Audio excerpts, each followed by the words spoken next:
Here's a great little update that Zoho Books has done between Christmas and New Year. If we go to our sales and our invoices, we can create a new invoice, and they have updated a rate section.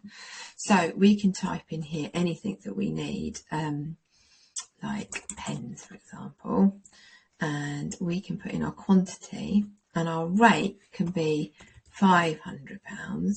But what we can actually do is go, actually, I need to do some maths on here. So you could do 500 plus 100 minus 200, and it'll actually update it for you, which is incredible.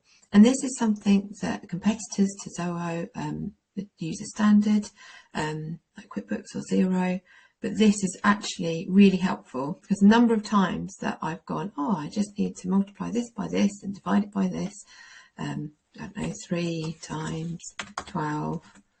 Oh, divided by 2. Oh, divided by 2. Just being able to put this in here is great. It really means that Zoho Books are looking at these little nuances that other account packages are doing, and it's offering a maturity to their system.